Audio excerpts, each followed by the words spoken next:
Hello, welcome to the Sandbox, the Jesus Sandbox, also called the Jesus TV Sandbox mentioned because have you ever been like a little child? I hope you have, because it's actually a commandment. But if you've ever been like a little childs, they like to get in a sandbox. Now, when you're an adult little child, it may not be the sandbox that you remember as a physical, literal little child. But this is the sandbox in which Emily plays. And so when she came on, I'm like, oh, good, look, Jesus. Emily joined us in the sandbox, and Jonathan too, from different locations. And so this is Jesus TV. It's one of the things that allows us, it's called television. Tele meaning far away. It's like teleprompters. You know how the general authorities, if you're a member of the Church of Jesus Christ of Latter-day Saints, they have those teleprompters that aren't far away. And I'm always like, oh, Jesus, when I'm on Jesus TV, why don't you do that? Can you bring those closer? I guess I'm not old enough. I have to be older. Maybe that's why they do it for the general authorities.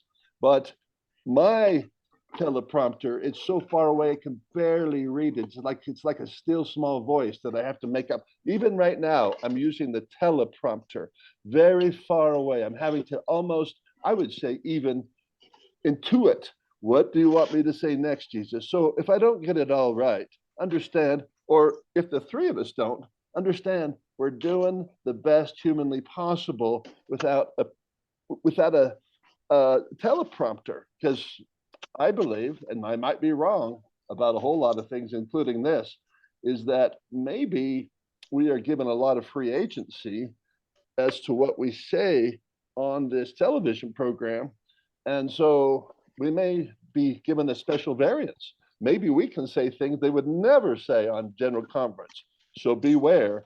Not only are we having a hard time seeing that teleprompter way, way out there, but we also are maybe given this special allowance by Jesus. Oh, go ahead. You're in the sandbox. It's safe. What's going to happen? You can get some sand in your eye.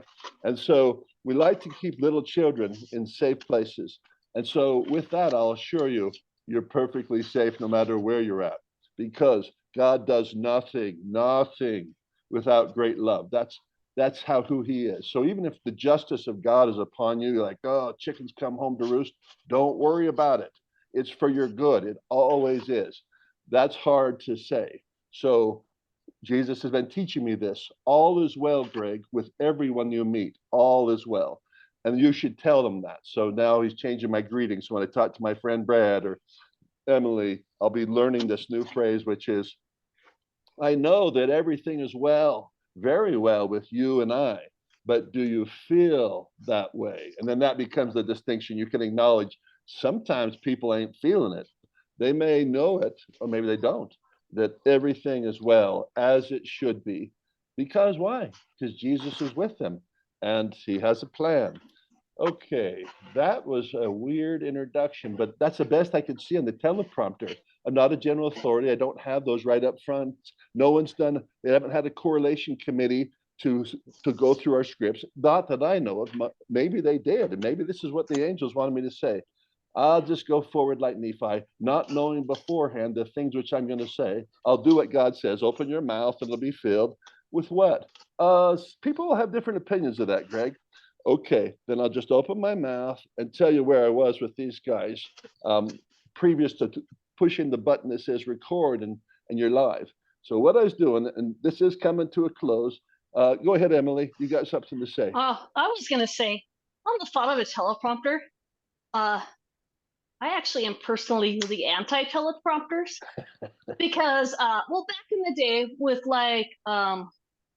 teleprompters are, I would say, a relatively new thing. Or I think the whole idea of, for me at least, the whole idea of having a planned talk, it's never how I roll because, well, I think it's good to have like an outline or an idea, but I feel like the spirit of God really moves in me within those moments of just I don't know if it's not unplanned. It's like I have an idea. I have it's like I have a start of a thought, but as I'm talking, new thoughts come. Like I've gone back and listened to some of our episodes before, and I'm like, wow, sometimes we sound really wise, sometimes we don't, but sometimes we do. And And to me, it's the same feeling as when I've done like a really amazing painting or something. I'm like, I did that, but is it really me? It's us, like it's Heavenly Father, Jesus, it's the angels, it's all of us working together. And it's like, they say with God nothing is impossible. But when with God impossible things happen. And I think that when we're open to that spirit and open to those things just come out and things just happen and they just are.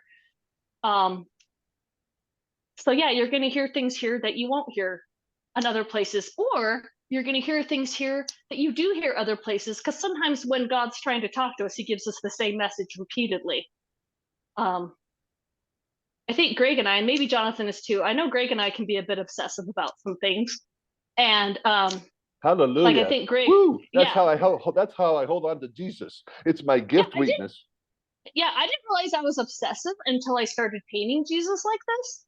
I remember when I was doing my master's in college, my professors were like, "Yeah, this is pretty obsessive thing," and I'm like, "This is obsessive." I guess I didn't realize painting 400 paintings in like a year with your left hand with like crazy limitations. I didn't think that was really obsessive, but yeah, that's kind of obsessive. And and I just had to learn to rock the fact that I obsess about almost everything I do. Um, I'm very routine. I'm very kind of atypical. Uh, Atypical in a typical way, I guess you could say. Anyways, I wanted to do that kind of intro though. Hey, cat, get off my computer! Oh my gosh. This cat, no, he's cute, but he Is thinks that obsessive. He's obsessive. he's Yeah. obsessive with this window. I have it sitting in a window, and he's like, this is my window. And cats always step on computers. You gotta stay away, kitty. He's like, but this is so interesting. There we go. Yeah. No, I know you like that window, but my computer is sitting on that windowsill. All right. But anyways, um, I just wanted to give a. Oh yeah, go ahead, Jonathan. Did you have a thought? Done? Yeah, I'm good. I was just gonna turn it back to Greg about the whole idea of repeating. Oh, we'll come back to that, but go ahead, Jonathan. I was gonna ask something else. Can you guys hear me okay? See me okay? Okay. I'm in a kind of campground spot. So um so the Spirit of God is unpredictable. Um and I've read a lot of biographies, well, several biographies. It's kind of weird for me to talk about the church, but you guys are the church that we were all raised in, and that you guys are still partly in or completely in. Um, and I read some biographies of the early brethren, and that was one of the things, like when they went on missions and stuff and etc. They, whenever they were called on to speak, well, and in general conference in the old days, it was just whatever came out of your mouth when you got up there. And nowadays we take a lot of exception to certain things that were said, but you got to realize, it was like they were kind of doing it like we were doing it. You know what I mean? It's like if you had bad pizza the night before, it's like you got tuned into the wrong teleprompter, you know, and some bias you had might come out or whatever. But then it also opened up the way for the spirit to move in directions that you might not normally move, and so it's this thing of having to get beyond appearances, because the reason we want a teleprompter, the reason we want every talk to be, and I feel weird talking about this because it's not my place to say, what's good and bad, because I've heard some beautiful, wonderful talks that were pre-planned and the Spirit of God was in them. So I'm not saying that. It's like if the Spirit of God is in a man, then he will be prompted by that Spirit, even as he prepares a word for word talk. And you'll feel his Spirit come through that, or a woman. I realize I'm being misogynistic, but um, but the point being is that it's unpredictable whenever you just get up there and you listen and you speak, and whenever your desire is for the appearance, we want to give a unified message. We want to give, well, that's where it's like you've talked about, Emily, how in our culture, we've kind of gone more and more towards control. And it's because I think it comes out of a good desire, and the desire is to hold things together. Do you remember the poem I wrote about that, Greg? About holding things. Yes, I do. I mean, I don't remember the words, but I remember. Yes, yes, that's correct. What the name of it was, but yeah, why don't you look it up? Make your comment, and then you can look it up while I'm talking, because you can watch my comments later or ignore them. Sure. So it's about holding things together, and there's a place for that. It's like the same reason why parents will sometimes do their arguing, or if they're not arguing, if they don't argue, they'll talk about um, topics where they may have a disagreement in private, and then try to come to an agreement in private before they speak about it in front of the children, is because the children kind of need a a unified stance, right? And it's harmful for the kids when they hear that mom and dad are arguing. However, at the same time, it can be good for children as they grow up to hear more of those conversations. Otherwise, there gets this point where they go out into the world and and they're just shocked because everything was so perfect. They never heard their parents dispute. I've heard of situations where, the parents would get divorced at some point and the children were just minds blown. They were maybe in Oh, their there's one 20s right or there. 30s, and their parents, and they had no idea that there were these underlying, and so it's you could say it's kind of part of growing up in a sense, and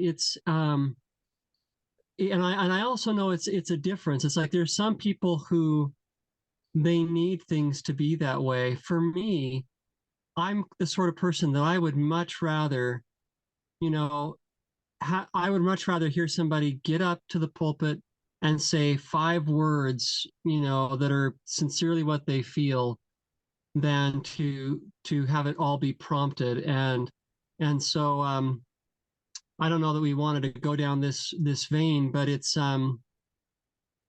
I kind of wonder if it is important, because it seems like whatever it is that God's doing right now is it's much more scrappy.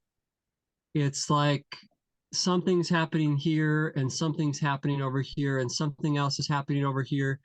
And what he said when he talked about, when he says, so it is with every man who's been born of God. He's like the wind that goeth hither and thither, and you don't know where he comes from or where he's going. It's like that's how the wind is, and that's how it is when a person has been when God has entered into that person, and they've been born of God and they're following something that's not of this world, is that they are unpredictable. And okay, so I'll finish up with this. Sorry. The thing that's interesting is that when you decide that you want everything to be uniform in an organization, what you're kind of deciding too, it's like you're weeding out the bad things that might happen, but what you're doing too is you're saying, I don't want people who've been fully born of God, the people who can't stand to be, like the people who will speak what comes into their mind no matter what, because they know that it's coming from a certain source. It's like, so you're saying, oh yeah, that thing that Christ talked about, where it's like the wind and you don't know where it comes from or where it's going, you never know what to expect. We don't want any of that. And when you say you don't want any of that, it's like, wow. So you're kind of weeding out the worst, but you're also weeding out the what could be the very thing which would breathe life and new and important things coming in. It's like, um I think I've said now. I'm spent longer than I expected, but yeah. So that's my thought. Go ahead, I'll Emily. look Yeah, go to ahead, life. Emily. Yeah, Can I add to that? yeah, Yeah, yeah. actually, Jonathan, when you said that breathe life, I was just thinking the thought that came to my mind right before you said that is you're making something stagnant. You're Making saying stagnant, like you're making it stay the same. You're saying there's so you're never going to get new thought, you're never going to get new knowledge if you don't allow, I guess, the experimentation or the option for that new knowledge or those new thoughts to come out. And they're not necessarily, I think, I say new thoughts, but I don't know that they really are new thoughts. I think it's like, I think that the thoughts of God are repeated among many people at all times. You know, we are not the only people in this world having these kinds of conversations, guaranteed. We're not the only people that are born again. They're all over the place. And so, you know, and God doesn't work that way. I think that He works among whoever's willing to listen. And so I think when you think about that, um, you know, it's just, but again, so if you don't allow that kind of, you could call it freedom of speech, for lack of a better phrase coming to my head. But like, but it's more like it's a freedom of asking why and questioning. And you know, it's just that that curiosity, like my cat. If you're not allowing that freedom, that curiosity, then you're limiting growth. You're not, you're saying like, oh, you can't explore, you can't, you know, you can't question this. And yeah, so I just agree with that. And yeah. Yeah, and this is resolved in the Book of Mormon. It's called, you could call it the tension of opposites. And they're always in play. It's just like, well, which is it? Do we need a life of chaos or a life of order? It's both. And then it becomes when, how long, who, and many other factors. Like, I can't figure that all out. Right. That's where you have to actually have a God who decides. So the musician Sting, who was part of the group, the Police, when I got born again in 2015, Jesus started revealing things to me through movies that I would help him make. And so that's at least how I say it. People say, you're just making movies, Greg, and calling it Jesus. I'd say, well, that's called a religious life. You're just hearing voices in your head and calling it Jesus or God or Lord or the inspiration. So tit for tat or just a different belief. And I'm fine with that. But one of the movies he had me do early on, because when I got born again, he needed to start introducing me to the new Jesus. I was always, of course, he's always been with me. That's what I understand now. I was Heavenly Father oriented, so I'd pray to Heavenly Father. There was a substantial amount of God in my life. That's what I later realized. But the amount of God that I got in 2015, like, oh my goodness, it surprised me. Well, Sting, once again, the musician, worldwide known musician, one of the things that he said that Jesus had me put in the movie was, he says, I like to introduce into my song surprise. My soul likes that. I'm paraphrasing Sting, but he wants to always have the element of surprise. So one of the things that artists do, and because it's humans apparently like surprise. You know, if you go to a conference and you don't hear something surprising, then it's going to be a different experience than if you have some level of surprise. Oh, I think they said this. Oh, there's a new temple. That's what people get excited, like something I didn't know. It's called news. And it's what the devil hooks us with. Are you kidding me? News, or at least faux news in that case, sometimes, just tell me something new. And our humans crave that. So we saw the cat. Curiosity killed the cat. Cats are curious. Like, put a box out and like, what's in that box? And next thing you know, they'll be sitting in a box. You're like, you're loving on that box like I just bought you a new, which I did, a $30 thing that you can get into or lay down on, and you're going to go sit in that box. So there is, if anybody's around cats enough, yeah, they're kind of curious, and I have to keep them out of the garage because what's in there? None of your business. Stay out of here. And so Sting, he was basically identifying one of the elements that makes him an exceptional musician is that he has a guiding principle that my listeners like surprise. Well, here's the thing about it. He loves giving up surprise. Well, this is the nature of God. So one of his fundamental natures, and that's what God was introducing me to, is the fundamental nature of God. So for instance, I'll give you one. Truth. You hear about God as a God of truth. Well, then he should just tell us the truth. Right. But he doesn't. How surprising would that be? You'd get used to the truth, thinking this is the way to go. This is the way to go. And where's your surprise? If we crave surprise as humans, which is kind of the fundamental assumption here, then shouldn't he also mix it up? Just mix it up a little bit with what would be like the opposite or intention with truth. It's called ambiguity. He doesn't have to go to a lie. The devil likes to go all the way to a lie. And that's not even on the God scale. He's not a God of lie, but he is a God of something that we sometimes would say, you're lying to me. You told me to build a temple in Kirkland, Ohio, and this is where we're going to build Zion. And now we're having to leave it. It's going to get burned or whatever. And then we're going to go to Nauvoo. Same story. I'm going to declare to all the people, this is Zion. This is where we're going to build. You think, oh, the Missourians kicked us out. And so living life with God, you have to get used to differences. One of the themes of a movie Jesus is making. See, that's my language. I like that. It surprises me. I'm surprised that Jesus makes movies. Yeah, he uses humans to do it. Okay, well, when you explain it that way, then it becomes believable. Like, what if he used Dallas Jenkins, who lives in Texas, to make his movies? Oh, well, then now I get it. But still, did you say Jesus made this movie? Because that's not how people say that. I know. But I like to insert a lot of surprise into my world. Does that still surprise you, Greg? Every time I say it, it's like, and here's the thing: it surprises other. They kind of, you can see this look. If it's like I said, I'm a transsexual. Actually, I'm a woman. Jonathan and Emily, at the moment, they thought impossible, but all of a sudden they'd be like surprised because like, he doesn't act very womanly. I thought that I have quite a great female side, although I'm trying to increase my masculine side. So I'm trying to talk over you guys and so forth. So that's what I'm trying to do. I've got these notes here. Always talk over the people. That's what male people do. Okay, I'll do that. But no, I'm just inserting some surprise into our conversation. Like, and here's the thing: I'm just doing what God does, inserting a bunch of stuff. Woo! I thought we were doing this. Nope, you're not doing that today. So yesterday I was surprised, and I had a friend that needed to do something. I had something else I wanted to do. I wanted to watch movies with Jesus. Surprise, that ain't going to happen. But then I ended up being able to go on a date with my wife, and Jesus gave me $20, who he filtered through this friend, and like, oh, I guess I can afford to go. And so my day is filled with a lot of surprise. So back to Sting. I'd be like, Sting, you know who else likes surprise? He'd say, of course I do. You're talking about Jesus, my great friend.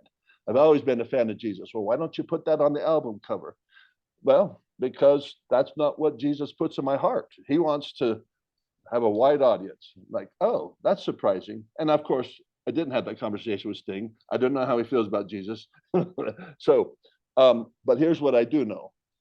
I gave you an element of God's nature that the ordered part of it, what we call the ordered part, is truth. He's a God of truth. Everything he does is truth. Yes, but he mixes it with what? Ambiguity. So the more I know, the less I understand all the things I thought I'd figured out. I have to learn again. I've been trying to get down to the heart of the matter. Come on, Jesus, help me. I want to get down to the heart of the matter, but my will gets weak. I'm trying and trying, and my thoughts seem to scatter. But I'm thinking that it's about more Jesus, more Jesus. And if you get more Jesus, like more truth, I'm telling you what, that's what God has told me what. The more truth you get, Greg, the more mysterious it becomes, or the more ambiguous. And that's not there's three elements, and I'll just quickly name the other two. The other one is trust. So this is one of the things: trust in the Lord with all thine heart. Sweet, yeah, I'm going to do that. I trust in the Lord. Well, guess what he will do? Because he likes surprise. He will leave you more vulnerable than ever. What? What? No, when you trust somebody, they don't leave you vulnerable. Oh, you don't know God very well. and you don't know the scriptures very well. You don't know what happened to his apostles, ones that were hung upside down. So if I'm really close to you, it's going to be well. It's going to be well with your soul. Okay, that sounds exclusionary. Is it going to be well with my soul and my body? Oh, yes. Does that mean like he could just keep going down that path? Oh, yes, it's going to be well with your body. Because what Jesus means is you won't have to live the whole life out. Wouldn't that be sweet? You get to come up with me. And so that's called trust, and it is part of God's nature. He wants us to trust him, but he also wants us to have in there vulnerability, because that's how you get closer to somebody. You become more vulnerable. So go ahead and study relationships, and you tell me how you can get closer to your spouse or another human being without becoming vulnerable. And so when Jonathan, and I saw your hand, Jonathan, when Jonathan's talking about these formal institutions, one of the things they struggle with is vulnerability. That they, in fact, Elder Oak said, when asked for apology, some global apology, you need to apologize for how you've treated blah, blah, blah group or whatever. He said, Jesus said, notice what he said. As a church, we don't seek apologies and we don't give apologies. Well, that's, I'm like, hey, I'm going to use that with my wife. As a Christian, I don't give apologies, nor do I seek them. Woo, what a great operating procedure. And it's just like mind blown. But it's not my church. See, what I'm talking about is Jesus's church. And that surprised me. He's like, is that surprising to you, Greg? Yeah. The very thing that you're kind of telling me is wrong with formal institutions, that they're not transparent. And he'd say it's because I leave them highly vulnerable. Right now, if you're a formal church, you are vulnerable to IRS coming after you and saying you're not a real church or you're not a real thing, and they'll come get your money, which could happen if you see what's going on politically. So I won't go down that road too far, because I got to tell you the third element of God. So the closer you get to Jesus, the only way you're going to get closer to Jesus is you got to go more all in, was what they'd say, more all in. Jesus kind of said it this way: except ye lose your life for my sake, you're not going to find it. Oh, wow, that requires a surprising amount of commitment. In fact, and then it's portrayed throughout the scriptures like this rich young man, and he did all the stuff. He was all in, apparently, and he thought so. He approached Jesus and said, you know, I want to follow you, Jesus, or something like that. And he says, or how do I get closer to you, or how do I, get to heaven? And Jesus says, well, and he starts listing these commandments. He goes, yep, I've been doing those things all the way throughout my youth. And this was a rich young ruler. And Jesus says, and he says, well, then one thing, you only lack one thing, which is, and this is go all in. He says, go and sell all you have, give it to the poor, and come follow me. And the rich young ruler went away sorrowful, because he had a lot of stuff. And like that is, as you get closer and closer to Jesus, you get more and more Jesus, you'll know it, because the more you go in on him, the more he will, that's called commitment. He will introduce you to more risk, not less. You think, oh, it's going to get safer. I'm getting closer to Jesus. It is safer. I didn't say it wasn't safer. Well, you said it was riskier, right? And he's going to have me climb peaks that are seemingly more risky. Oh, yeah, but it's fine. Why? Because if I fall off the peak, I'll go to Jesus. There you go. Now you understand what the pioneers understood. And should we die before our journey's through, happy day, all is well. You're not afraid to lose your life for Jesus. You are afraid to lose your life for the devil or for some stupid U.S. Antichrist, all those well in Zion, Babylon cult culture that you've grown up in. And so let me tie that all together. Then I'll go to you, Jonathan. It's just the nature, and you don't have to, you can get mad about it. The nature of formal institutions, they'll continue to formalize and formalize and formalize, and they'll do what Jonathan's saying. They'll start squeezing out surprising elements. So why I introduced to you on this Jesus TV program the parable Jesus gave me to understand some of these things, and one of those things is the parable of the teleprompter, because without a conventional teleprompter right in front of you, you're going to make some mistakes. You're not going to know, oh, it's time to go to Jonathan. Oh, it's time to go to Emily. I saw his hand. It's going to be quite chaotic. And you're going to have to just kind of roll with it, like Emily's doing with her painting.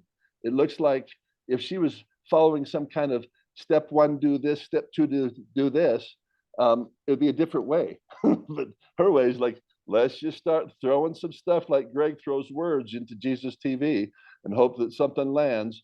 And so that's why we like what Emily's doing. It makes me feel comfortable. Oh, that's what I'm doing with these words. I don't know when to stop, when I'm going to find more Jesus. Okay, on to you, Jonathan. I think the teleprompter, very far away teleprompter, says, turn the talking stick over to Jonathan. There you go, Jonathan.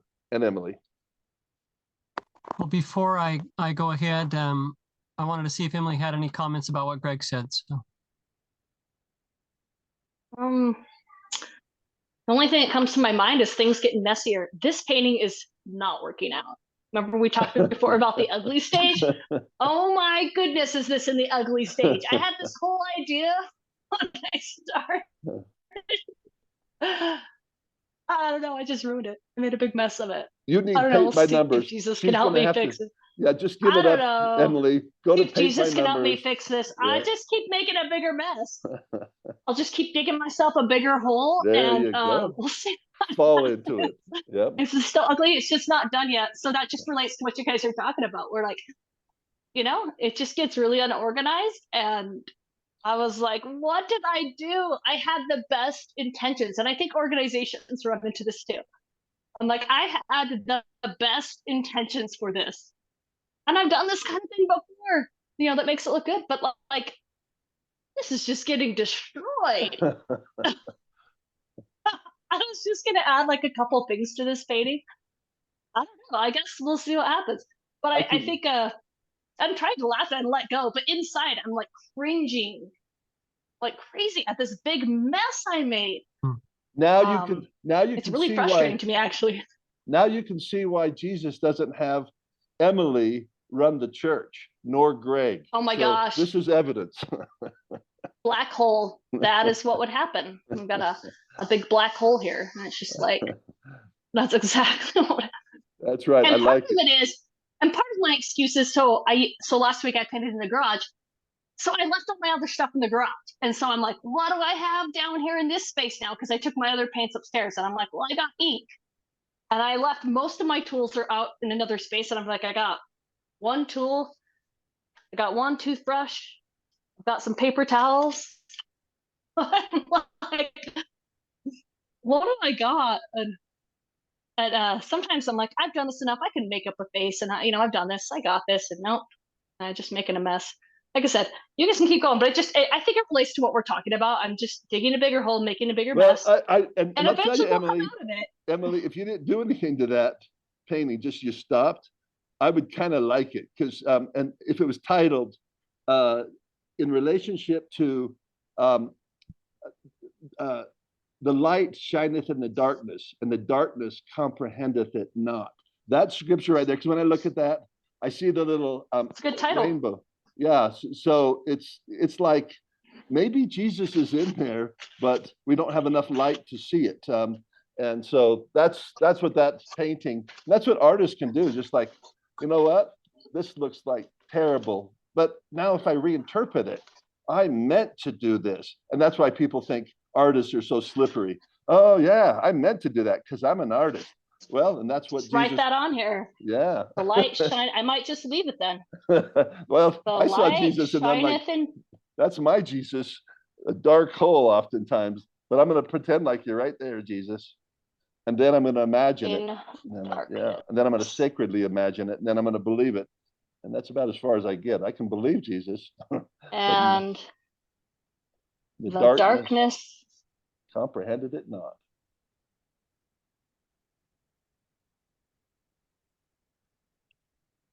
Comprehended. I'm going to put him not. Him not. That's great. That's a good mashup. I know, right? You got to mash it up. Him not. See, we're in the sandbox. And yeah, Greg looked at Emily's art that's like bubble gum, and she just stuck it on there. And I'm like, oh, that's a perfect art piece. Here's what it reminds me of. Emily's like, oh yeah, that's cool.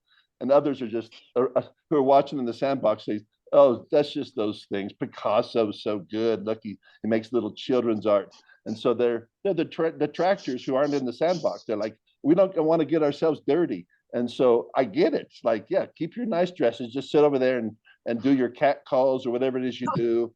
And Jesus says, we all have different things we like to do. And sometimes people, that if they don't understand something, then it becomes a joy to spend their time reinforcing with one another how crazy those people in the sandbox are. So there's probably people watching this episode right now going, come over here, look at this. This is what's wrong with members of the church who've lost their way. They get in these crazy sandboxes and they think that's good. And I'd be laughing with Article Faith 11. Well, we claim the privilege of worshiping Almighty God according to the dictates of our own conscience, and we allow you the same privilege.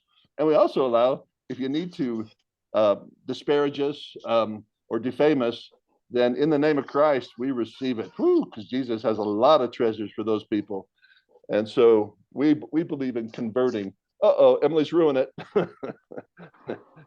Okay, Jonathan, back to you or Emily. Well, I was thinking about what you guys were talking about as far as the painting for one. So I guess I have a couple of comments, and then I actually found the poem, so I'll make a couple of comments and then get to the poem. But I was thinking about Picasso. A while back, I watched this video of him doing this painting. It takes him all of about 10 minutes, and it's a chicken with something. And I was like, man, how would it be? Like, now I'm drawing a chicken and he's got a hand coming out of the side of him and this and that. All right. $25,000. Give me another canvas, All right, I'm drawing a woman that's half naked and all her body parts are in different places. All right, another $20,000. It's like, how would that be? Every 10 minutes, it's like, and everybody's like, oh, this is so good. I'm sorry, this is probably bad of me to make fun of Picasso because he was one of the greats, I guess. So I don't think it's bad. I think Picasso can handle it. Yeah, I think so too. He was pretty comfortable with himself. Yeah, and probably make fun of himself too. And artists have to become that, and really we all do, because we all become like Picasso in our brokenness. That there's parts of us that we refine because we like to rely on our gifts and kind of hide our weaknesses. But soon we realize, oh my goodness, I'm just doing this with my marriage. At work, they think I'm the powerhouse. Woo! But then you come in here and it's like Picasso. Yeah, let's have a deep conversation, Greg. Okay, I got like 30 seconds. Go ahead. Go. And woo, I got a marriage. Well, one person in that marriage has a marriage, but the other one thinks he's Picasso. Yeah, we just don't talk to each other. We don't talk about that. Okay, see, no problems. And they're doing an equivalent of what Jonathan's interpretation of Picasso. So there's a lot of defenders of Picasso in the art world. Like, and I know why. It's like, I want to be able to do stuff like that, not have people laugh at me. But I just accept because people say, no, there's complexity you don't understand. Okay, I suppose that's true because they're geeking out on these Native Americans, or we call them indigenous people, who draw a cow that looks like a square thing with legs coming out. I could have done that like in kindergarten, but here's Zion's Bank and they've got this poster made of it. Guys, I can do that. But they're like, yeah, but can you do it 400 years ago down in southern Utah? Not 400 years ago, but if you give me a spray can, I can make that same thing. And so art is, of course, understood in relationship to who you are. Oh, you're not Andy Warhol. Well, look, I found a $5 cookie jar in the New York place too, and now it's worth $25,000. No, it's called provenance. Provance. It's where it means in French where it comes from. And you ain't Greg. You ain't Andy Warhol.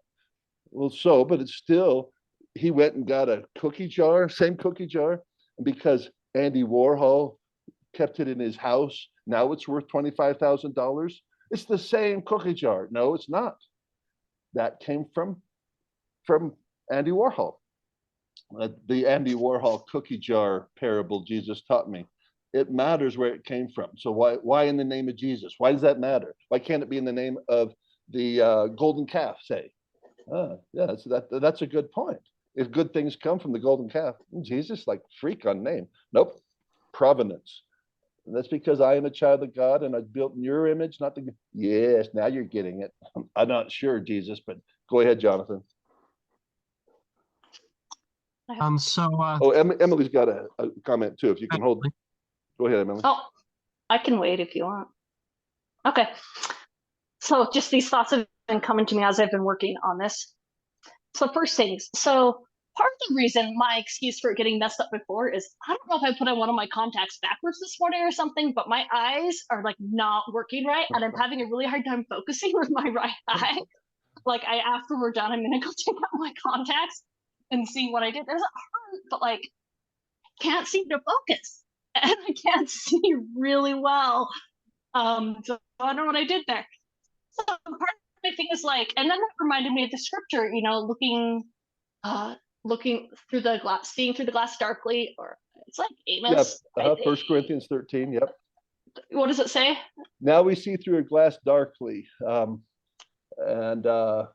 yeah, that's really what it is. It's now we see through a glass darkly, but then when we're perfected, we'll see more perfectly. That is a paraphrase. I used to know that one. Now we see through a glass darkly. So I'm going to write that in here. So that's one of it. The other thing is that, so by making this big mess, kind of an interesting thing happened to this painting. Because of all the different materials that I've used on it, when I got it really wet like that, and you wouldn't know this unless you're actually doing it, it's become really flaky and malleable. Like I'm barely touching it and it's like scratching and flaking off, which is making it really easy to work with. And I was like, you know, you could take a whole lesson from that.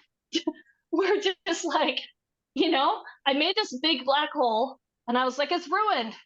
And then I think God's like, well, you have nowhere to go but up. You know, and so it's like, I don't know.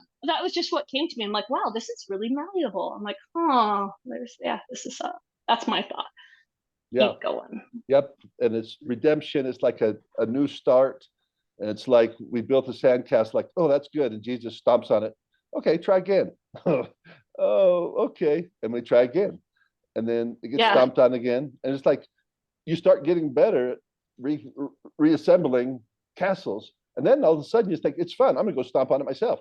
Like, what are you doing? Oh, it's just fun. It's fun to make sandcastles with Jesus. That's what he's told me, that I'm doing stuff with Jesus. I mean, are you ready to believe that, Greg? Because it's just fun. Who cares what the outcome is? It's the process. And that's, of course, why Sting likes music. He doesn't just like pleasing ears. He said about playing the guitar, and Jesus put this in my heart when he said it. He said, I play the guitar, because somebody was saying, oh, you're a good guitar player. He says, I play the guitar to amuse myself. And that one stuck. I'm like, oh, you have an artist who plays the guitar way better than I do. But he knows there's an Eric Clapton out there, a Slash. There's people who are more proficient at the guitar. So he recognizes his main thing is his voice. And so he's humbly recognizing that, but he's also doing something else, which is, why can't I just enjoy the guitar? I don't have to, I'm not trying to please everybody. I'm pleasing myself. And I would just say, Jesus and I like to play the guitar together. And so you're learning to live in the moment without considerations of material wealth and how the market will receive these things. And so a lot of musicians are like basketball players or others. They go play basketball after their game's done. The next day they're playing basketball just for fun. Yeah, that's what I do. I get paid to, and we all like, I want to get paid doing what I love to do. Like, you might need to get more Jesus, or that's not your thing in life, or maybe you already do. Entering into a mystery. So that's all my thoughts on there. Jonathan, go back, share whatever you have. Yeah. So I found that poem. I think let me see what time we're at.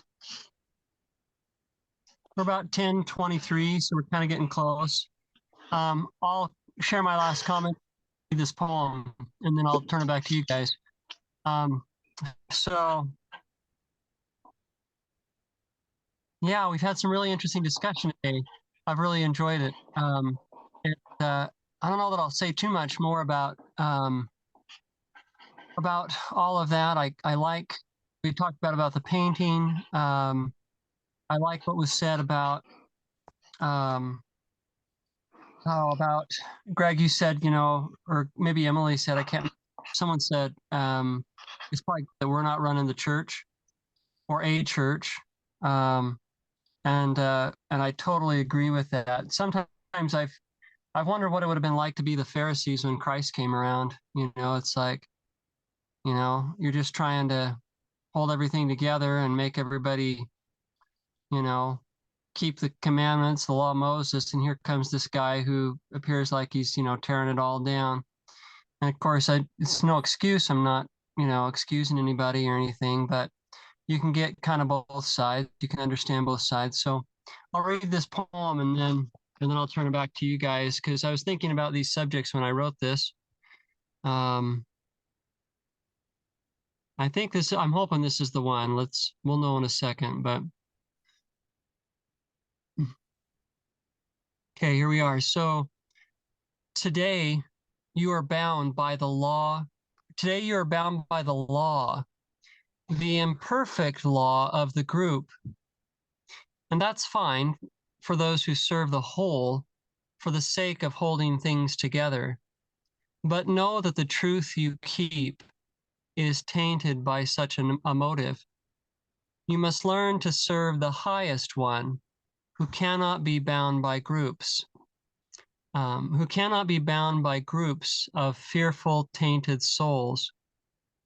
And if you do enlist to serve the one who groupless is, do not be surprised when you are stripped of a people. Do not be surprised to find yourself alone for a time. It is the way of all those who cling to the truth for truth's sake and to no other. And it is a lonely road, fraught with what appears to be endless difficulties. But eventually, if you do not forsake your guide, you will arrive to an innumerable company of friends, each their own that is, and his, and together, a motley crew, you'll worship each in his own tongue, the one. Oh So, yeah, love it. I'll turn it back. I love it that it aligns with the underlying theme of this episode, and it acknowledges that the intent to formalize things, to have things be coherent, and that's of God. But it also, because we're human, that leads us to places that are once again dark, even though they don't look dark. They start becoming devoid of a special kind of life. It's like seeking money, and you're actually seeking a dead thing, is what Jesus would say. Though it can be enlivened in Christ, you can do all kinds of cool things with money, but if it becomes sought for its own sake, then it becomes dead. You're seeking the dead, and it'd be better to sell everything you have and get a pearl or something. So that's it's one of the things Jesus has put into my heart to understand, so I can have charity for where we're at, and people's desire to hang on to what it is that we have. But then the hinge point at which we've come to a hinge point in history, whether people know it or not. It's like the Enlightenment period, that's a hinge point. It's like World War II, hinge point. The Gutenberg press, that's a hinge point. The time when men and women stopped becoming wanderers and they moved to the agriculture as a way of life. Industrialization, another hinge point. So we're right on the precipice, and even atheists will tell you that we're on the precipice with this artificial intelligence, virtual reality, quantum computers, and there's a host of other things that are bringing us to what's called a point of singularity. Well, that's a hinge point where things combine together to create a perfect storm that's going to do wonderful things, and also what people would call uh, messed up things. And that's what new things will do. They'll take over the old ways. And we've been prepared for it in the scriptures that the earth will be renewed and receive its patriarch. The earth will be renewed and receive its paradisical glory. Well, if somebody decided to change the nature of the earth, if anyone's ever studied that, you start moving the sun a little bit closer, a little bit further away, just a little bit, we either freeze or we burn. And so there's predictions that'll happen over billions of years or whatever, but no, we're in it. We're not in that, I don't think, but we're at a time where some fundamental forces are at play. And what can you do as a human when God's decided to flood the earth? Well, get on an ark, but what if you can't do that? Then just have a nice dinner, watch the rain, and this ain't gonna be fun for the next month or two or whatever it is, and then we'll see on the other side. And so that's going to happen to us all, metaphorically speaking. Y'all are going to die, surprise, and your grandma's going to die. My grandma did. The flood came for her, came for my mom and dad, and it's coming for me. So what can you do? I don't know. Get in the sandbox on Sunday at 9:30 and talk about Jesus. It comforts my heart. Go ahead, Jonathan. That's it. All I had to say. I saw Emily had. I did have a hand. There you go. Oh, yeah, the cat moved. Can you guys hear me okay? Yeah. Yeah? Okay. So, dang, I got really distracted by the cat. So what this, just a couple things that came to my mind, like Jonathan and you guys and Greg were saying, like there's this sacrifice, and there's this, of things not like how you like them. And I think that's one of my reasons. My art, people either love it or they hate it. Because someone would see this and they were like, that is way too dark to look like a Jesus painting. It is really dark. My paintings always end up really dark. And I think part of that is I like painting from dark places. I like bringing dark things to light. But I do. But the other part of it is I feel like it's in these kind of places where you find Jesus. So my art, I try to talk about the feeling of Jesus when you're in these kind of places. So to me, like this one, like I think we're going to call it what Greg said, the light shineth in darkness and the darkness comprehended him not. And now see a glass darkly. And then it's like, for me, it's like I'm trying to find Jesus with all this craziness in the world without knowing what's going on, with the craziness in my life, or with Jonathan, with the sacrificing of the things that I held most dear and the people I held most dear, or like the, something that I held on to with everything that I had. I've had people ask me like, oh, you don't go to church every week anymore. How do you still feel the Spirit? And I was like, funny enough, I think I'm more in touch with God than I was before. It's not an organization that gives God's Spirit, and I think it's sad in a culture to be raised where you're like, if you don't do X, Y, and Z this certain way, and if you don't do this certain mold, then you're not worthy of God's love. And that's honestly how I was raised. Not saying to like my parents or anything. It's not like it was a message of I think it's not all organizations, but I think stuff like that happens in organizations and in big groups. I just think it happens. If you don't follow, because they're trying to, just like the Pharisees, you're trying to hold this thing together, and you're trying to, so you have to have rules and things, because if you're trying to hold something together, and the more and more people you get, the more and more rules you have to have, it's just part of the nature, I think, of an organization, of any, or like I said, of any organization. And so I think, I don't know where I was going with that. Those are good places. Yeah, those are good places you've gone. And what occurs to me is seek and ye shall find. So that's the thing that keeps coming back to my mind is if I told anybody, I'd say, he really means that. If you seek him, you'll find him. And so if you go to church, you can find him there. If you like, I feel in my heart not to go to church, or somebody offended me, I'm not going to church, or my situation is such I can't go to church. Okay, well, that doesn't mean that commandment doesn't work anymore. Seeking you shall find, except if you do this. No, he loves sinners. You got to start with that premise of who he was.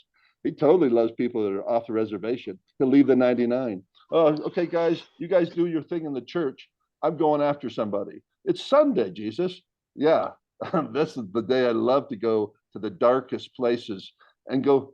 And what are you going to do? Bring your light? Are they going to have church there at the brothel? Are they going to have church there at the marijuana smoking thing? Or at the, I can't go to church because I have this arrangement in my family or whatever. Yeah, he'll do that. And he's more faithful than any humans. We're like, well, I would just cast people out. I'd just say, no, if you're not going to worship in the synagogues, then you can't have Jesus. And Jesus go, yeah, that's really what humans would do for the sake of order. We need to keep it together. If you're not going to graduate from high school and you're a freshman, you're telling me you might as well just leave. All right, because this is what we do. No, can I just take classes? Can I just come in here when I want? And the answer, hallelujah, for those that don't know, you can do a la carte, but they're not going to tell you that. Not going to have a little pamphlet for you entering freshmen who think, yeah, I don't really want to graduate high school, but I love education. Here's a pamphlet, show you how to do that. And you can go on to college. What? Yeah, why didn't I get a pamphlet that told me I could take the GED or whatever, and then go on to college? Well, homeschoolers know this, so they got that pamphlet, but it's not written out, and it's certainly not from the school. So, and I understand why. But like if you're in the business of school, you don't hand out to everybody. Here's another pathway. You don't want that, and I don't blame them. I haven't created that pamphlet and handed it out to schools. No, honor. That's where most people are going. They go to public schools and they don't want to treat it a la carte. I'm cherry picking. I'm just going to take the fun classes. Well, you'll never graduate. That's the only threat you can come up with. Because I've got this pamphlet here that's shown witnesses, and I can call them on the phone and say, and then those witnesses testify, oh yeah, you can still go. I got a PhD, but you didn't graduate high school. Yeah, it's something that people will say that you don't really have to do. And so that is kind of the nature of God, like unexpected. He breaks the rules, the seeming rules we make for him. And then people discover that, then they'll testify. And Emily's like, I feel like I'm getting more Jesus. Some people start thinking they have to assemble against that. Well, I need to declare that she's not. Well, how would you know? Are you like inside of her? You're human. I'm gonna have a hard time reading my own thoughts, let alone somebody else's thoughts. And what Jesus is doing in my life, let alone somebody else's. Who are you? And then I'd start questioning, and which I shouldn't do. I mean, get mad at the institution or what it's done to kids. No, you got to graduate high school because my parents tell me if I don't graduate high school, I'll be a loser like you.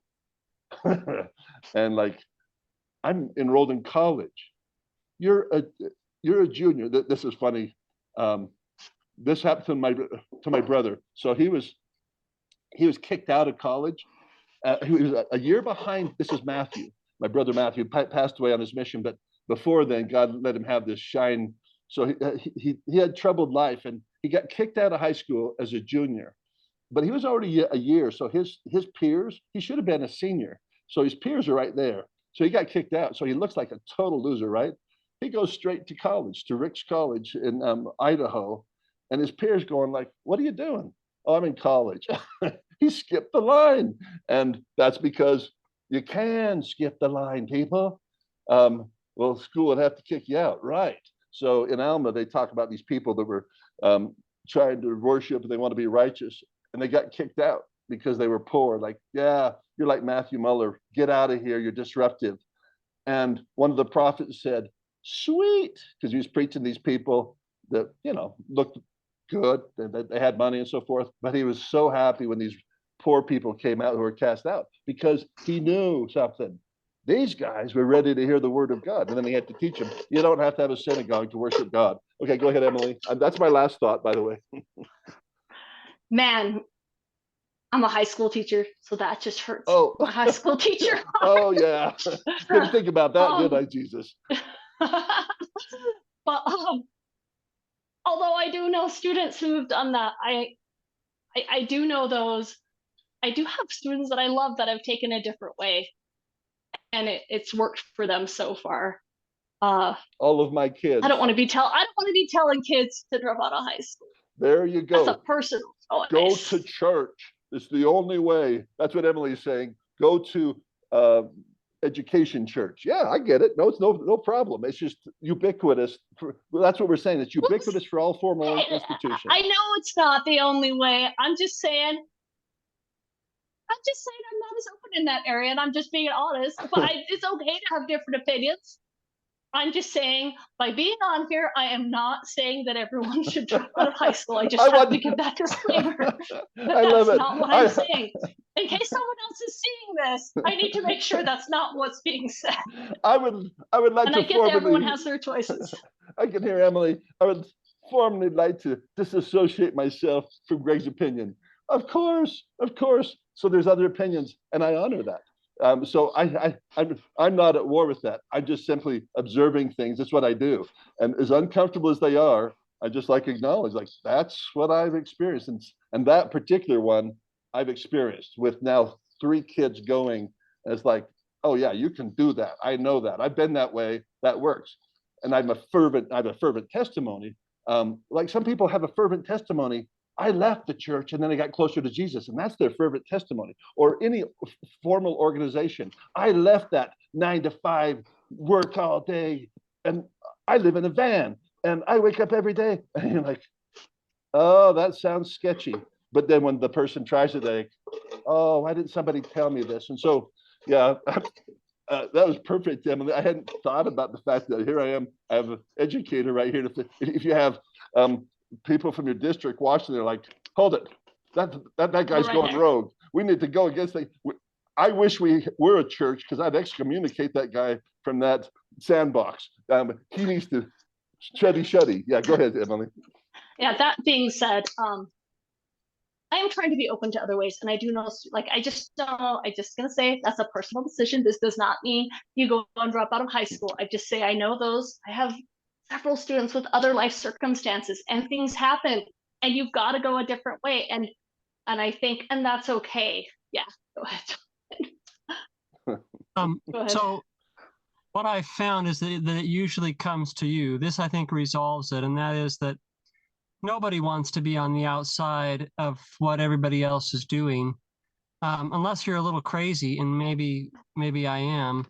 But I actually, what I found in my own life is the times when I've had to take a different road, it was just because, like you're talking about your brother Matthew, Greg, it was it was just something that kind of came to him, it was like he got kicked out.